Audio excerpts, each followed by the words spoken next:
আসসালামু আলাইকুম।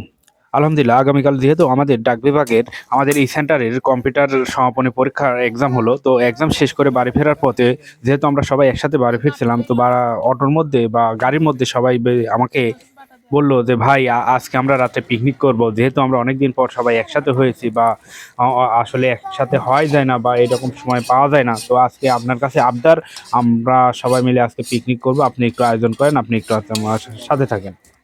তো মাশাআল্লাহ তাদের আবদার মেটানোর জন্য আমি আসার পথেই সবাই মিলে বাজার করলাম জুনাইল থেকে। বাজার সাথে করে এসে সন্ধ্যার পরে ইনশাআল্লাহ আমাদের বাড়ির ছাদে যেহেতু ওইরকম জায়গা পাচ্ছিলাম না বা বাজারে সবকিছু পাওয়া কঠিন ছিল। তো সবাইকে নিয়ে বাড়ির ছাদে রাত্রে একটা আয়োজন করলাম। আসলে অনেকদিন পরে আয়োজন।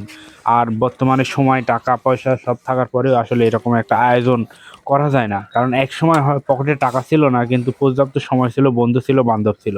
এখন টাকা আছে কিন্তু বন্ধুও নাই, বান্ধব নাই বা কাউকেই আসলে আগের মতন খুঁজে পাওয়া যায় না। যদিও একসময় আমরা সবাই মিলে খুব পিকনিক করতাম বা মাঝে, মাঝে এরকম একটা আয়োজন ছিলাম। তো হঠাৎ করে আজকে হলো মানে অনেক, অনেক ভালো লাগলো।